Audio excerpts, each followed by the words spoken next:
Bob Lesnefsky. Welcome to Power and Witness. Thank you. Thanks so much for having me on.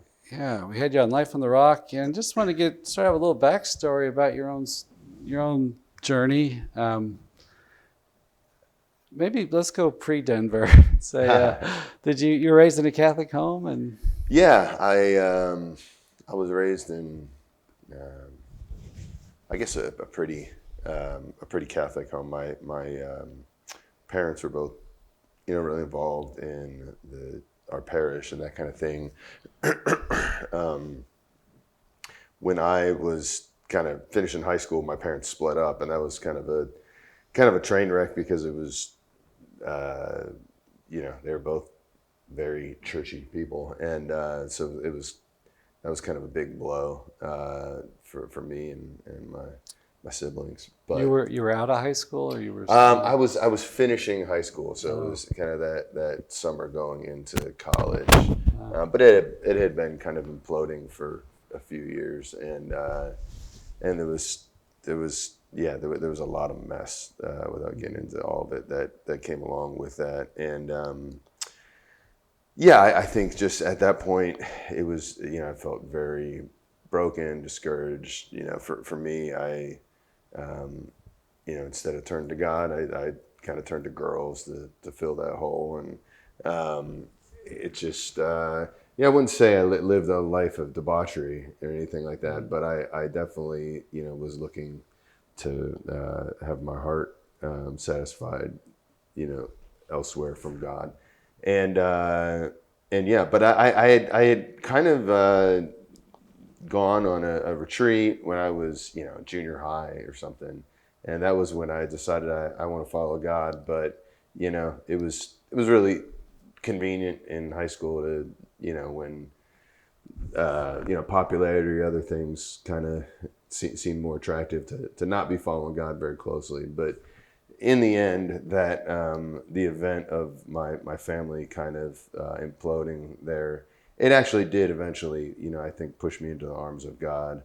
God used it, which He does all the time, right? Is He used something ugly for something beautiful, and it definitely was. I ended up going to Franciscan University of Steubenville. Wasn't sure about it, but I went there.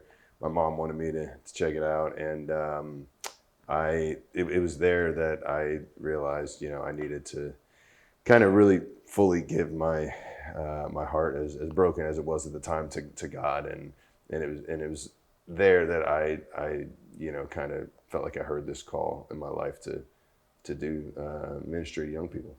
and what did you study? I went into studying theater, and then I ended up changing to theology and catechetics.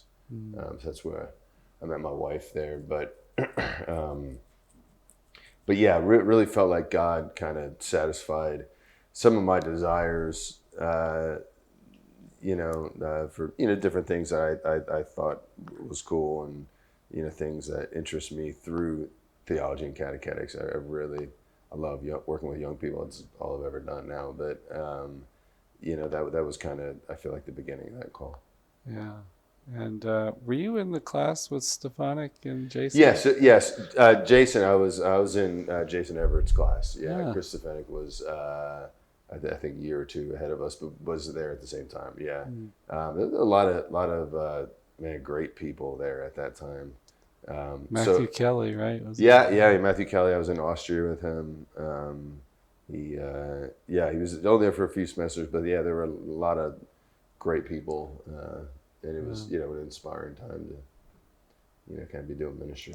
And you studied under Barbara Jordan Morgan? Barbara Morgan, Yeah. yeah, who founded the catechetics Mm. program there, and she was kind of a giant as far as wanting catechetics to be taught and done well. She, yeah, she was great, but she also, it was I yeah, I definitely loved theology, but I wouldn't say I'm the most academically oriented person. I remember, kind of towards my end of my time there, she decided to start this it's like a feared test now that still happens, but it's called the catechism test, and you have to. You have nightmares about it still? Yeah, I mean, I through the grace of God, I passed the thing, but it's basically, I don't know, say it's 70 questions or something, but the whole thing is set up to prove that you read the catechism, because they want you to read it cover to cover, and so they have all these questions that, multiple choice. It could be 3 out of the 6 are right, or 2 or none, and you're having, it's just really a difficult test. And if you didn't pass it, you couldn't get that. You can graduate with a theology degree, but you couldn't graduate with a catechetics degree. And so, she really made sure that you knew, you knew the faith, but also you knew the language of the church and stuff like that. So she was a great teacher. It was definitely a neat time to be within that program as they were developing it. And so growing up, you were in church on Sunday and CCD and stuff. Yeah. I so I have lots of tattoos, which I can't see over the audio waves, but that is a common misperception, is that, I think people think, I must have had the craziest past in the world, but the reality is, I was kind of a relatively normal upbringing. I had some, things that, like everyone else, some rough times, but nothing where I was, robbing stores or something. I just got tattoos, and they stay forever. And what part of Philadelphia did you? So north of the city, like Montgomery County, Montgomeryville, Bucks County, that area. Okay.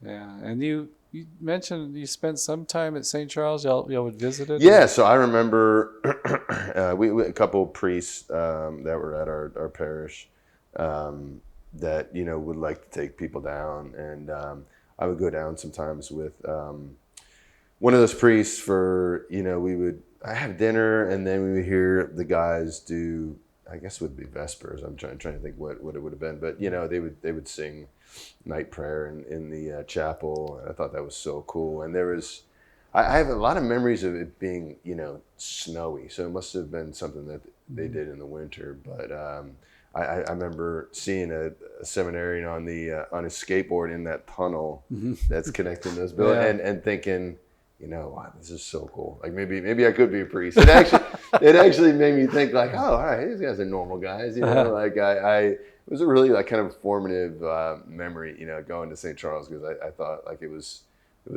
mysterious enough to pique my interest, but it also seemed like normal guys. It was my first experience, with seminarians. I thought it was pretty cool. Yeah. And then you originally wanted to study theater. Did you do that in high school? Yeah, so I was very involved in high school in theater. Some of my close friends ended up going on and doing stuff in Broadway. So that was kind of my goal at the time. I was like, I would love to just do stage. They made it on Broadway. Yeah. Wow, you got to be really good, don't you? Yeah. There's some musical theaters like AMDA and stuff like that some of them went to, and I went to the biggest public high school in Pennsylvania, so it's called North Penn, and the theater program was it was a big deal. They just gigantic budgets and lots of directors, stuff like that. So it was something that it was pretty big. I was never great at sports, and it was also like when you go to a school that big, even if you were okay, you're never going to get the plays. Just way too many. I had 1,000 people in my grade, so it was kind of a difficult thing. And theater ended up really being something that I felt kind of drawn to. It was kind of cool, but. Well, it must have been hard to make the theater cut, Yeah. I guess that's true. I never really thought of it that way. In my mind, it was just, I'm so bad at sports. Like, I guess I could do theater. But you're right. There were a lot of people involved in theater as well. Yeah. It just wasn't as intimidating to me, and it was something I really realized. I love. Is performing arts, music, that kind of thing. So you're something of a singer? Yeah. So I used to, for a long time. We didn't talk about it on the show today, but I used to travel and do hip hop, rap. So and that was one of the things that I kind of gleaned from my time in the inner city stuff. So it was Catholic stuff, but I would use it as kind of a fun tool with the inner city kids. Obviously.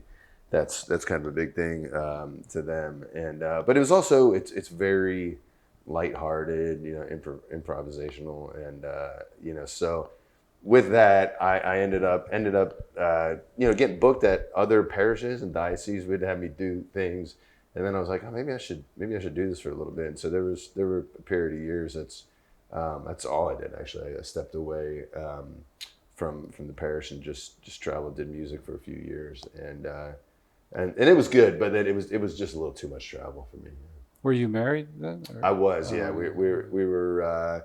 This is probably five years into our marriage, and it was it was something we felt like God was kind of moving, and it was cool because I would still involve the inner city kids, bring them with me or have them perform, or some of them were amazingly talented kids, but yeah, I would use the hip hop, to kind of share the gospel. Yeah.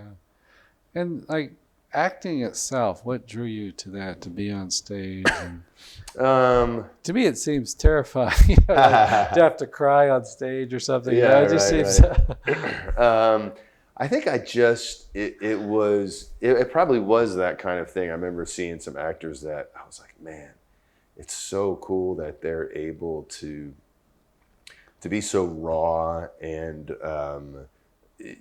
kind of elicit a response or an emotion, or we've all experienced that if we see a play, Les Mis or something like that, and you're so moved. It's a fake story, but it's still obviously communicating some universal truths, and I that was really moving to me. I remember seeing the first show I ever saw on Broadway was The Who's Tommy, which is pretty abstract, but it was pretty moving to me.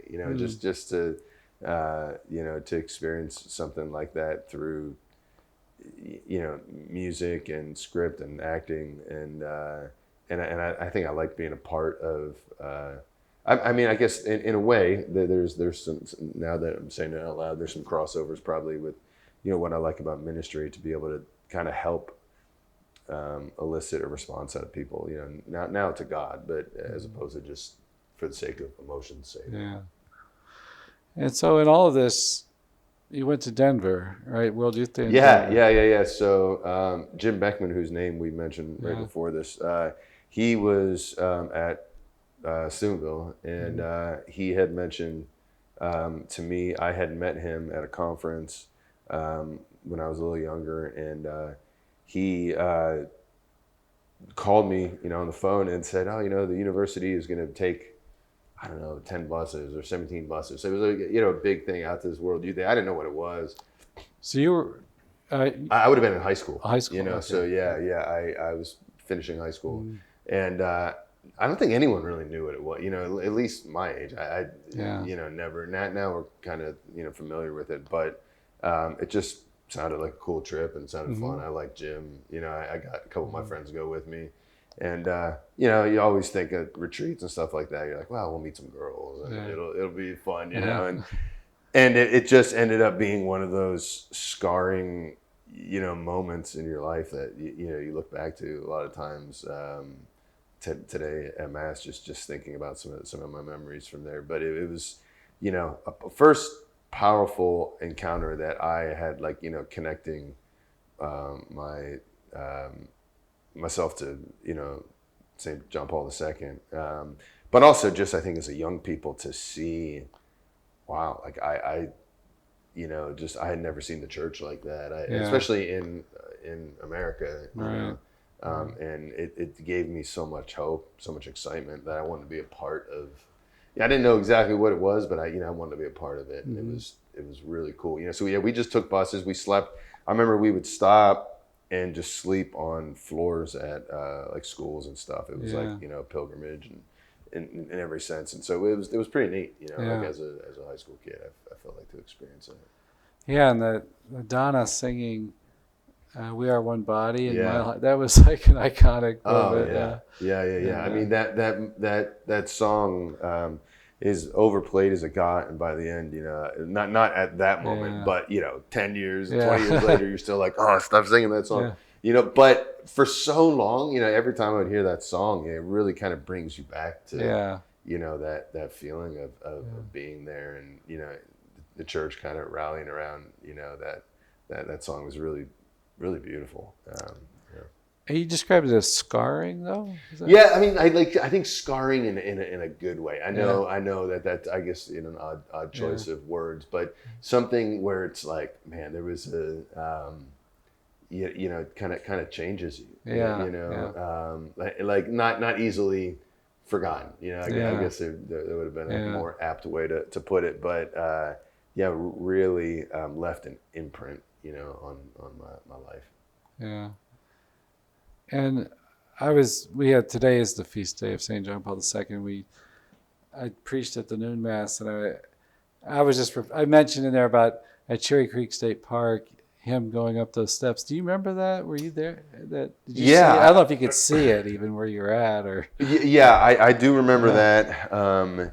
It was really wild just because it was so big. I mean, I just had no idea the church was even that big, but it just felt, everything about it felt epic. You know? And to him coming in to the helicopter couldn't land. I mean, I'm sure you heard those stories, I was in that stadium the day before, and it was just so loud. And I didn't even understand what World Youth Day. I thought it was a one-day thing.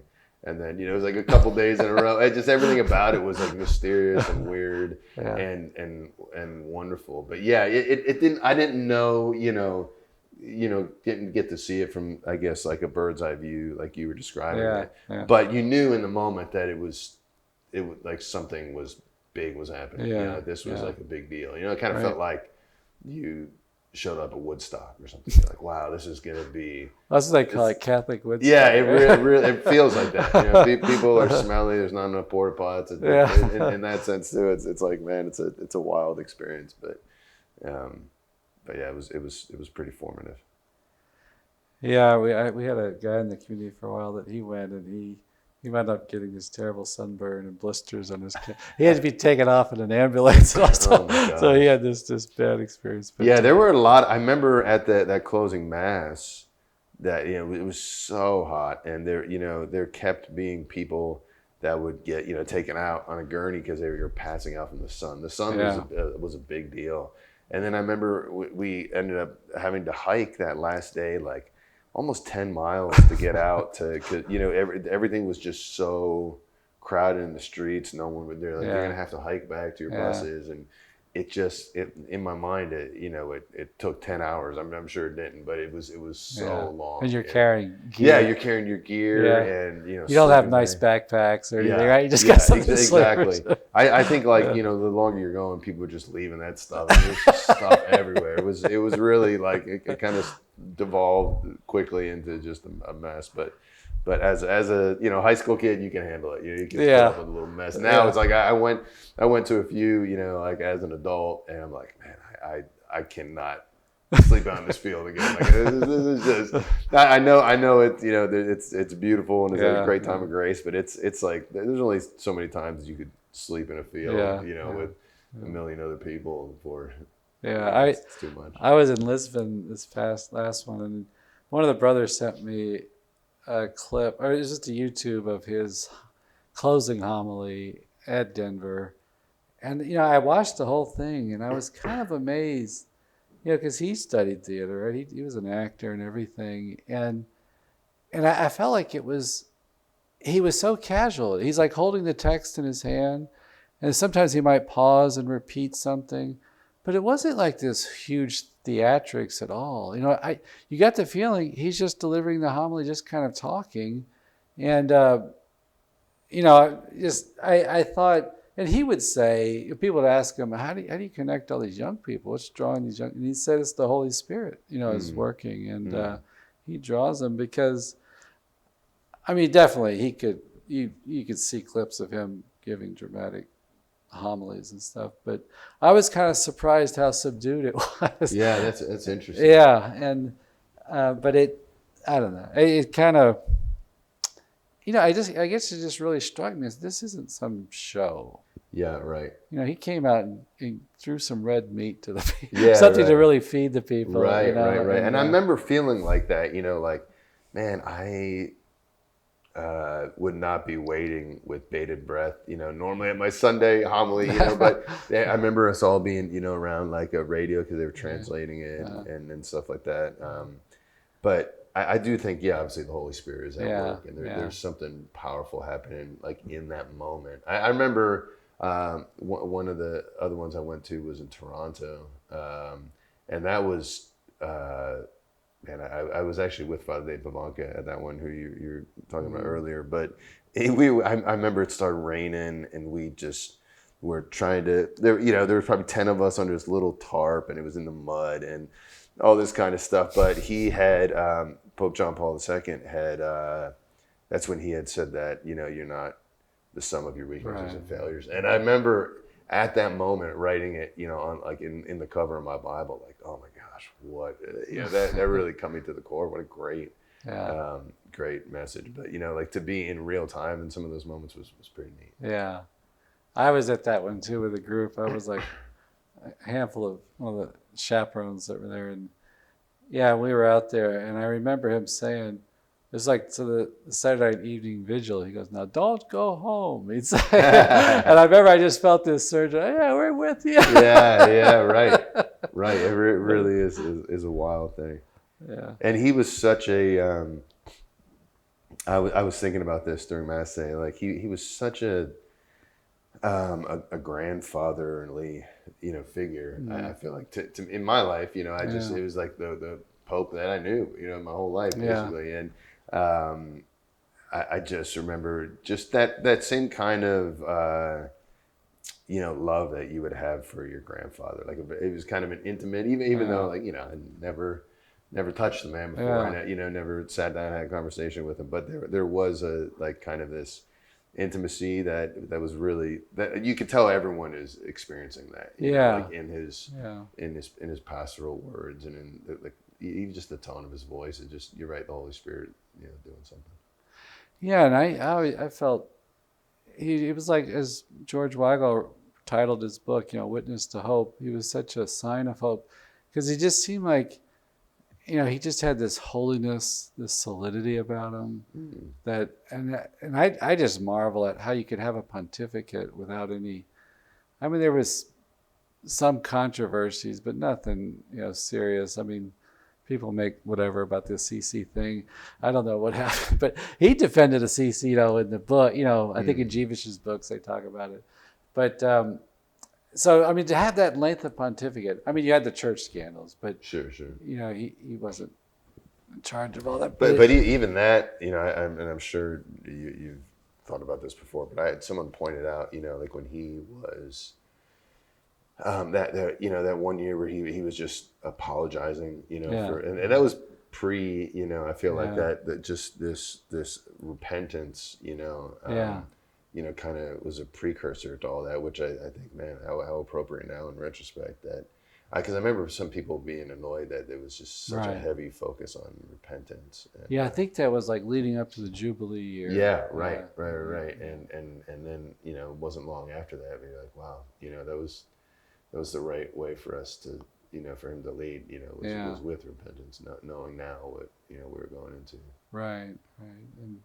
And two, I like the way he ended, he had those two great, I don't know what they're encyclicals, but on the Eucharist and on Our Lady of the Rosary, people pointed out it's like the image of the Don Bosco dream of the church, the embattled church passing through between the Eucharist and Our Lady on the pillars, and then Jason Everett points out, in St. Peter's, he's buried between that. They have the Adoration Chapel in St. Peter's, his tomb, and you have the Pietà, on the other side. So he's he's there. But I mean, that document on the Eucharist is just, to me, it's like a catechetical masterpiece. Yeah, I mean, it's just packed with so much stuff. And of course, whenever he talks about Our Lady, my one quote I mentioned, like this catechesis on Our Lady, I forgot it, in the 90s.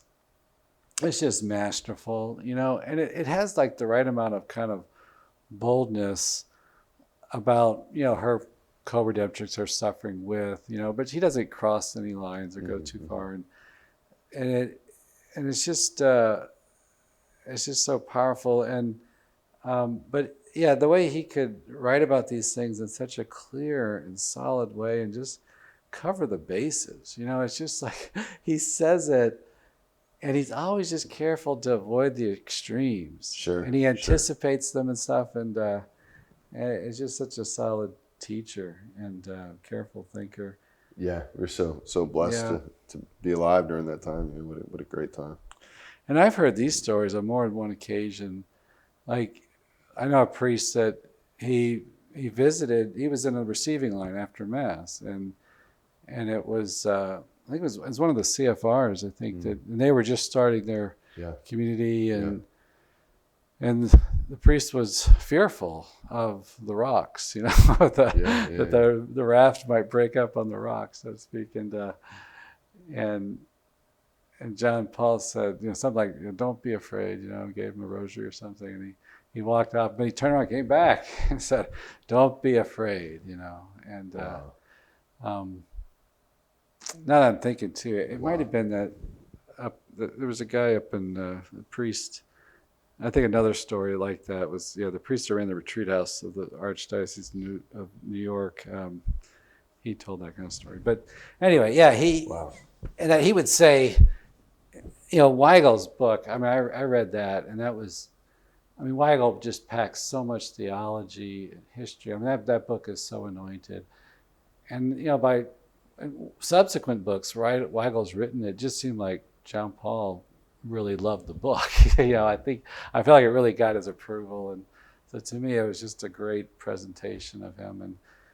And one line in there, he talked about that he described himself as a man of great trust, and he said he learned it at Yasna Gora, Chestova, and he said when all hope seems lost, we see in Mary's fiat to trust, even when all hope seems lost, And I thought, that is it. I don't, the simple handmaid of the Lord in this hillbilly, outskirts town of Nazareth, 50 families. The whole incarnation depends on her. And she just says yes. And it takes her to the cross, sees her son crucified, It's like, what is more devastation than that?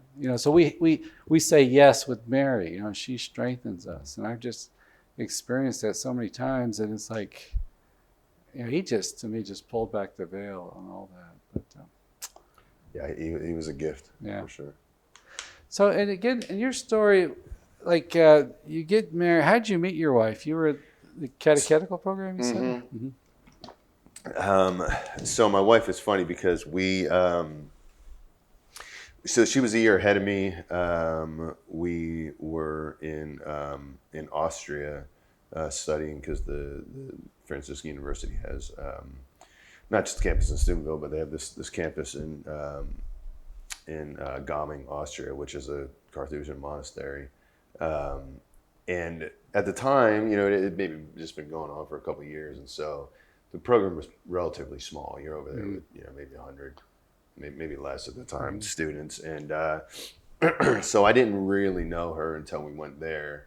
And back in in the States, I knew that she was in this this household, in the household systems at Franciscan, like small faith communities, and she had started one for women that were discerning, being a nun, and so she was pretty on that track. And is that the Bride of Christ? It's called Spouse of the Spirit, Mary Spouse of the Spirit. Okay. Yeah. So close. Yeah. Still spouse, but wrong person in Trinity. But when we were over there, it was funny because at that time I really I was thinking that maybe I was going to be a priest. It was just something I was at least discerning. I always tell young people now, like, look, you've got to at least just spend a little bit of time thinking about it, you know what I mean? Or you're, a pansy, because, this is something that should be a part of everyone's, life discernment. Is like, is God calling me to this? And that was that time for me. And, but I remember saying to Kate one time, and she always teases me about this now, but I was like, oh, maybe we could like join the same order. It'd be so fun, And she's like, it just sounded weird. Yeah, she said like, like we could both be CFRs or something, because she had gone and visited the CFRs and was pretty sure she was going to join, but because she's like, because I never realized I like you, and so we start dating. Well, not before I was talking to my spiritual director, who was a Dominican, Father Giles. And Giles Dimmick? Yeah. You know him? Yeah. Okay. Yeah. Great man. Yeah. And he would always he was a great person for me, because he was able to kind of he could handle my weirdness, but he wasn't afraid to sometimes like tell me to get in line. And I remember just one time we were having spiritual direction. It was kind of back in the choir room, and I said, I'm not sure what to do. I'm discerning, but I really think I like Kate. And I just am feeling so guilty. I don't know what I don't know what to do. And then he said I don't normally tell people this, but I don't think you're going to be a priest, Bob. It was like funny, because I was like, oh, and it wasn't like he was saying, that was like defend me, but he was like, I think you should just invest in this friendship, and if it turns into something more than that, then that's great. And that's what happened. We started dating, and we got married. Like I said, I had a class with a final with Alan Schreck the night before I got married, and then I got married in our campus at Steubenville. I slept in the dorm the night before I finished, And, at Christ the King. At Christ the King, yeah. That must have been scary. Did you have a job lined up or anything? So the kind of, like I was mentioning that origin story with Vagabond, we were going to New York, but I didn't really know what we were getting into. Yeah. I just took this job in a parish there. So we had that in line, but when you're young and dumb, you're just like, oh, whatever. I also I'd say I'm probably a pretty spontaneous, like odd person, and so I all that stuff seemed fun to me. But at the time too, it was like, I don't know, getting married seemed like a lot of fun, and the tattoos didn't scare her. Yeah, it didn't scare her off. So So we met there. Again, both thought we were gonna enter a different vocation, and turned out we. Man, my friend always teased me, like one of my guys in my one of my groomsmen was like, I think you guys are gonna have a great life, but I think you're gonna go to hell for stealing cake from being a nun. Like, oh, no. But yeah, because everyone thought, man, for sure she was gonna be a nun, but I guess God had other plans, because now we got 1 million kids. So. Yeah, and to me, part of your story, what sounds tough to me is like, building an organization from scratch, dealing with all the relationships, building the structures, having to work with young people, missionaries. You have to mentor them, guide them, maybe correct them. That seems, were you prepared for all that? Is that No. And I really, would credit a lot of the people that have been at the helm since I left, because I feel like, to a certain extent, I feel like we ran on pure, emotion for as long as we could, or just because like I'm not business minded, or not, great at looking at, the structure of a nonprofit and how this thing, it was just like God just kind of blessed it. And, I remember our first, year we were trying to raise $6,000, and that was the goal. It was still like kind of working at a parish. And I was like, well, if we could raise $6,000 here, we could buy a van.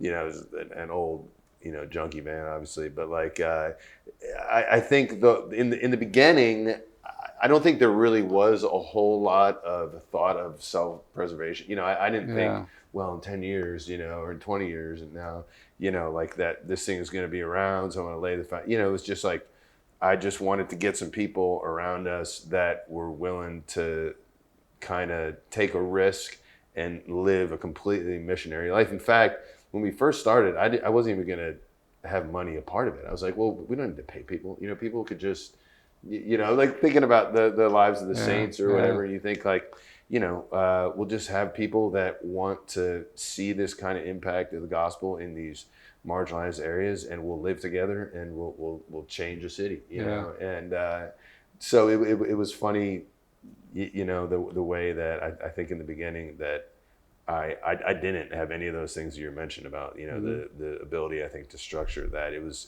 just kind of a God moment, I guess, that God blessed some of that, and we had the right people and that kind of thing. But I don't think at the time it stressed me out, because I just never thought this is going to be something that'll be around for a while. I just thought, this is something we're going to do right now. We'll see what happens. I actually, the first time when we were first starting, I called like 6 or 7 of the teens that were part of that initial like inner city youth group.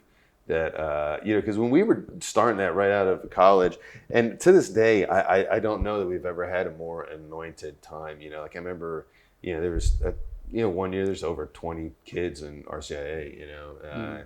At that time we used to call it catacombs. They would come and we would just go over the faith and stuff. But there was so much happening there that I gathered a group of these guys together in a diner, and I gave them the pitch for Vagabond Missions, which at the time I called Dirty Vagabond Ministries, because again, there wasn't a whole lot of thought of like, wow, they take this the wrong, but I was just like, man, I love the idea that it was actually Pope John Paul II called Christ the Divine Wayfarer. And I love that idea, it's a synonym to vagabond in some ways, just that idea that Christ didn't have a home or necessarily a good reputation, but it was like, this is who we want to model, like we talked about earlier with incarnation. And so I threw it out to these guys. This is what I'm going to start. And I'm just looking for some people that want to kind of throw their lives away and do this. I don't really have the plan, but if anyone wants to do it, I just thought, you can move in and we can get this thing started. And like one by one, they're like, I don't think it's for me. It's not for me. And then there was one of those guys who was like, I'll do it. And he was our first missionary. So he was actually living with you guys? Yeah. And in fact, going back to that moment now, so now, there are 4 of the guys from that initial thing. Some of them later in their life, after they're married and stuff, came back and now work for Vagabond, which is kind of weird and ironic. But yeah, that one guy, and that ultimately a couple of them ended up living with us. But that was in the beginning. Kind of our model was like, well, we could kind of live in community, and the missionaries still do live in community. But in the beginning, it was very unformed and very just radical, I guess, so to speak. But it just sounded like it just took 100% from you, doesn't it, to keep that thing? Yeah, it definitely did. And it also definitely, I feel like there was a sense that it was very draining for a young person, to kind of face some of these realities that you see in the poor, just, some of the plight, some of the wounds, the abuse, all that kind of stuff. And I remember thinking that I don't know that this could be something that we do long term because it was so heavy, but it was like God would keep putting other good people there in place to kind of shoulder that burden, and that's really what kept it going. It certainly wasn't me. So there's God had always kind of put some special people there, I think, to do the work alongside him. Like lay people maybe sometimes bring in their specialty, if maybe a psychologist, counselor, or just even some experience in business to maybe help. Right. And that was it. Like as we start forming the board of directors, you pull people in who are good in these things. And I mean, it's one of the, I feel like the greatest things I ever did is just realize, we need to get some people that are different than us and gifted in other areas and know how to bring the nerds in. Yeah, exactly. That's right. That's right. No, just different type of nerds, definitely. But what about? I mean, to me, it just seemed like it'd be so hard just to deal with the personalities of. I remember one time they still, I think, do have an after-school care at one of the. It's basically in a government housing project, and I guess it was during the school year because it was after school. But I remember going out there with the guy that was organizing it, and there was just so much rage in the kids. I was like shocked the way they would scream at each other and stuff. Yeah. And like dealing with that, or even just dealing with the problems with the missionaries, that would come up. That just seemed like such a challenge. Yeah, I mean, it's definitely, you're right. It's a both and it is shocking. It's a shocking thing to see that, the fact that you have that memory is obviously proof of that, that to see so much hurt and the reality is, I think, we probably all have, like different things inside of us that are broken and ugly and hurting like that, but I notice with the inner city kids, it's like they have a lot less coping mechanisms. They have a lot less things to hide behind, like it's like when there's ugliness in their life, it's right there and it's in your face and it's really ugly. And to a certain, to a certain degree, like there's something that's, I think, honest and even good about that, that you see sometimes, like in that, in those moments that sin, or not that all of that angst or anger is from sin, but you do see, kind of the ugliness of sin a little bit more when it's not sugar coated, or we're not able to, hide behind maybe stuff, or talents or whatever. That some of that ugliness of the inner city was honestly freeing, like just because there was a sense of watching the way that they came to Christ and how just like, like it draws up some wounds. It also, the good thing that it draws up is like this acceptance of yourself that, you could see, how they allow Jesus to, to be their savior and to be their perfect, for God to be their perfect father, and these things, like I feel like some of those things really helped me in my spiritual walk, just to internalize some of that and to realize that, I'm loved by God, in that same way. Yeah. And it's like working at Steubenville as the director of student evangelization, and you see kids coming out of a modern secular culture, and with all the masking that can happen. Right. What are some of the big challenges there that you feel like, maybe let's talk about the negative, like stuff that maybe really damages them, or is it all the screen time? Is it the divorced family? Is it, Yeah, I think it's funny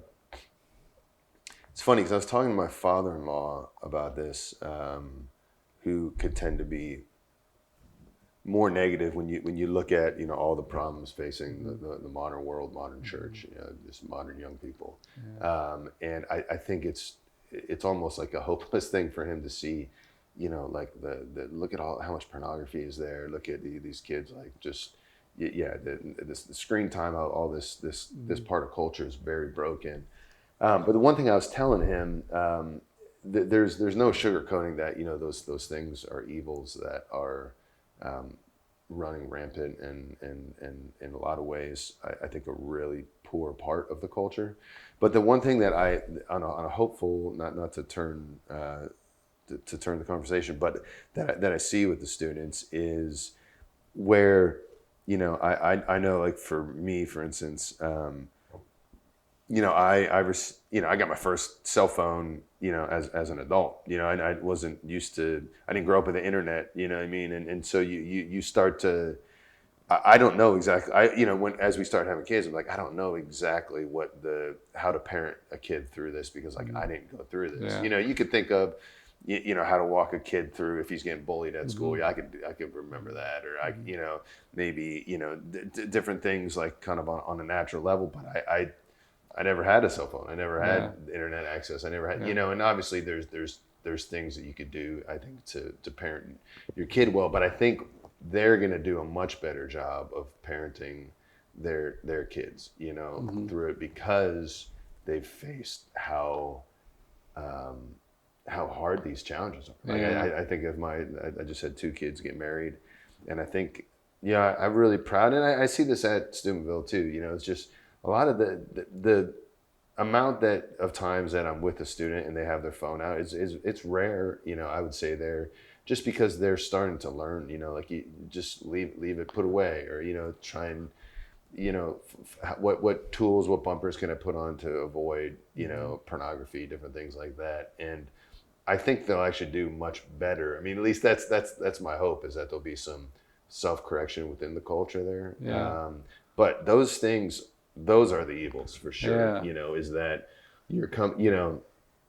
these students are coming to Franciscan or any college, you know, and they have grown up with this unbridled access to bad things on the internet.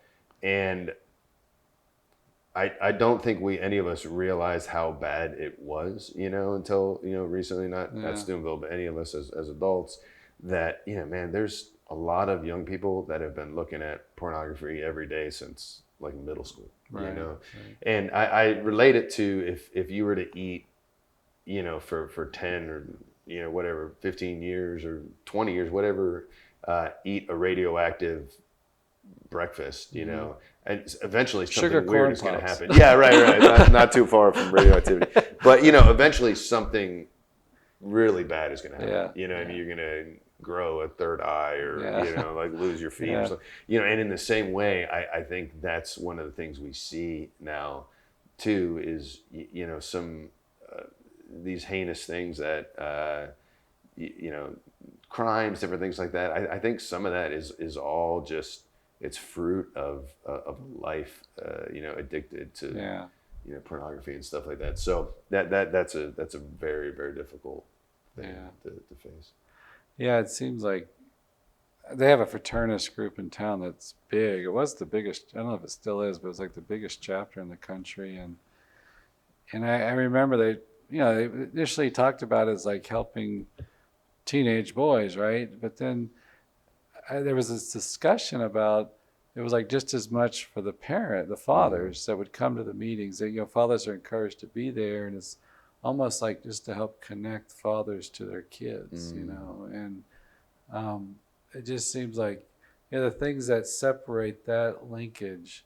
I'm not even thinking, this is my kind of theory, but like World War II, you had the returning vets and ton of PTSD, maybe a lot of drinking, maybe a lot of isolation from their children. You know, that had a huge damage, right? On the culture.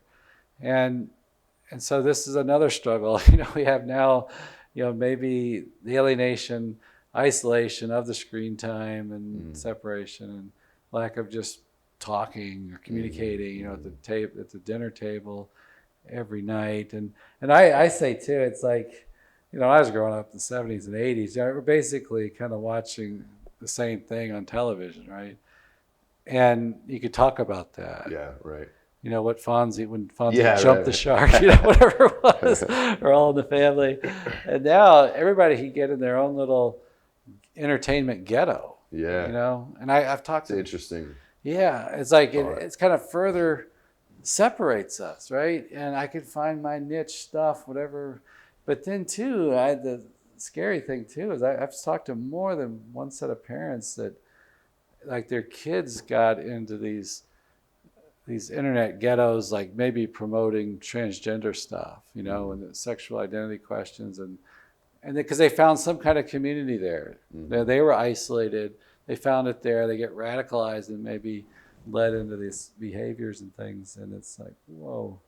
I mean, like you said, you can just find everything out there now. Yeah, and that's, I think, what's the most scary is, especially as a teenager, you know, you have so many questions and so many thoughts and hormones, and you know, and so all of a sudden now you have like access to just everything, not just pornography, but like you're right, like these just different groups and people saying stuff, and you know, you could find someone who will agree with any theory you have about anything, and then the algorithms continue to, you know, press into that, and so it's what a dangerous time that, you know, the first feeling or thought or whatever you have, it's applauded, and I think it's a really scary time, you know, for teenagers, with that access. And as parents, obviously we have to do our best to hold that back. But it's a lot of times I feel like it's a tidal wave, culture, and it's hard to hold it back.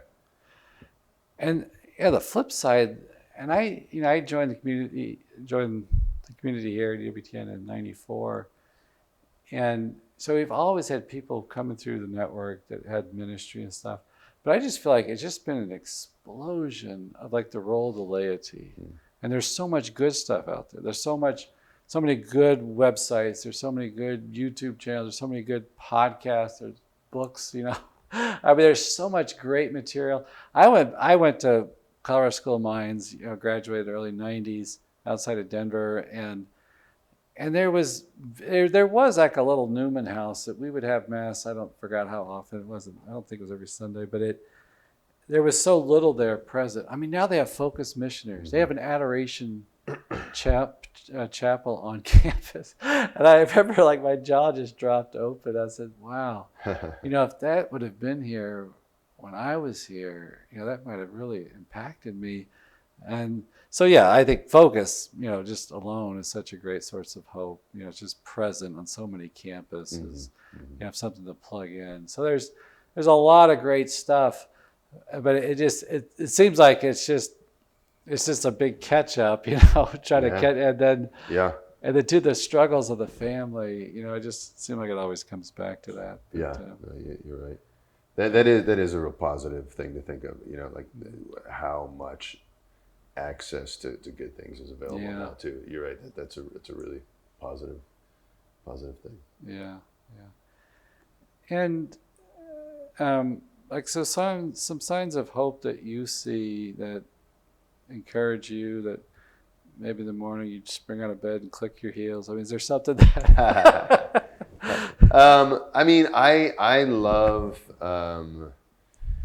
love working at Steubenville at Franciscan. It's just I mean, talk about a lot of hope. It's just if you like young people, I feel like if you don't like young people, you probably wouldn't like working with them, whether they were Catholic or not, because they're still they still can make mistakes and they're silly and they're whatever. But I get so much hope there just seeing how many people still desire for holiness, above other things, and that in a world that is always even now where I think maybe the thing was before get rich, now I feel like the biggest rich is get famous, that's kind of the I would say like the modern day obsession is fame, and because the access to it, right, with YouTube and all these things. But I think something very hopeful for me is that there are a lot of young people that are in love with Christ and the church, and instead of heading towards what is the way they could be noticed most, or most famous, or have the most power, that they're willing, kind of like that rich young man, to leave all that stuff aside, and follow the Lord, and to see now some of the ways that in return God has really blessed who they are and what they're doing, just people that are holy businessmen, holy nurses, obviously there's vocations and stuff like that, but for me to see someone who at the peak of when you're obsessing about what am I going to do in my life, how am I going to make money, how am I going to do something important and something that counts. One of the things that I think post-millennials don't get enough credit for is, and this is just on a secular level too, that they put their money where their mouth is. I like read that the amount of service and the amount of money that they donate, like it's exponentially higher than when I was their age, or our parents were their age. So there's something there that I feel like God is really working within the natural state of what is happening with them as a generation. I feel like if God and the Spirit is able to move within that, it kind of multiplies, what's already happening.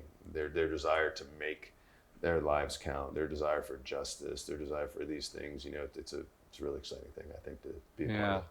I've heard that in secular. I have a doctor friend works with interns and stuff, and he sees the greater generosity in the younger generation than I read that several years ago, just because there's so much negative from millennials and after that, and whatever they're calling the generation now, and I feel like sometimes we don't realize, but there are some good things too. There's good things within each generation, and some of those things I feel like are springboards that definitely God can use to do bigger things.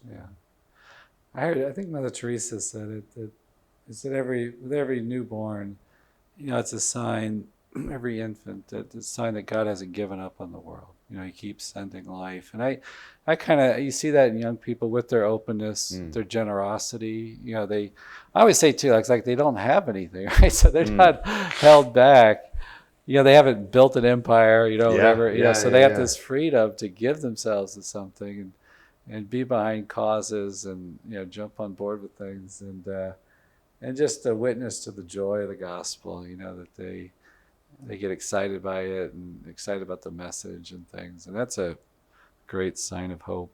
And maybe too, just run out of time, but just in your work with young people on campus there, you're trained catechist. What's some of the big themes that you find yourself teaching a lot on, or that resonates with young people? I think that something that I get asked a lot, and it's become a real passion of mine is trying to teach prayer more. Just because I think there is sometimes an assumption, at least on our campus, I think sometimes is, people are having these conversion or ongoing conversion, and sometimes, there's more of a focus on, turn away from sin, or, do these things and start to walk with Christ. But there's not always a lot of explicit teaching on, okay, so when I sit down tomorrow morning to pray, what actually should I do? I know I'm talking to God, but walk me through that, and obviously we see that with the disciples asking the Lord to teach them to pray, but it's something that I've tried to do, so the last several years, every Lent, we do something called the School of Prayer, where every Monday night we have a different speaker, and it's sometimes a friar, sometimes a professor, sometimes, a staff member, whatever, but teaching a very practical method of prayer, in the sense that I always say, one of my favorite questions to ask now of my friends or people getting to know is, how do you pray? When you pray, what do you do? How do you start? What things do you do? And it's really interesting to just, I think sometimes, because it's almost embarrassing to ask, because you don't want someone to think you don't even know how to pray. And you're no, I pray, but it's nice to always learn, in the same sense that if you were really into lifting weights, it's good to find out what do you do for your shoulders? What do you do to isolate that muscle and grow in that way? I think it's been a really transformative experience for the students, because I think it's going back to the basics of, prayer is it's such a fundamental thing for us that it's really been neat to see, how hungry they are and how much they desire. And so when we do these nights, the whole goal is that, they'll have something that tomorrow morning or that night when they go to bed that they can do for prayer, and I find that amidst all the complex cultural, things that these students are going through, that tends to be one that really rises to the top. Is this idea of, how do I communicate with this God that we hear about so much and I know loves me, and but how do I do that in an intimate way? What does that look like? That, to me, as a catechist, that's a really fun thing to walk with a student in. And that must have been a challenge in your life with 7 kids, the ministry, to find that time for prayer. Yeah, my wife, it's obviously it's nice probably how you have a community. It's definitely nice to have someone help with balance because I tend to, like I said before, just be kind of radical or I'd always like during Lent I'd always want to do something crazy. I'd sleep in the alley or something. My wife, you're not doing that. But so for me, I always get up really early in the morning. And I pray, before they get up, an hour before they get up. So if they get up at 6:30, I was trying to get up at 5:30. And there's been times like, where my wife has had to tell me like, all right, like we've been up all night with these babies. Like you do not need to get up right now and pray. Like we need to, kind of help each other here because our prayer right now is not going to look the same as it did when we were in college and had that time, or it's not going to look the same as, this monk that you like to read about has, and so it's definitely a challenge, but I feel like it's such a fun thing to go through to learn, within your state and how do you pray honestly, because an honest prayer at when you have multiple screaming babies is going to look different than an honest prayer when you have more time and availability and access to Christ. Well, Bob, thank you so much for coming to the network, doing the show and the podcast. Yeah, thank you. Thanks for all you guys do here. It's awesome.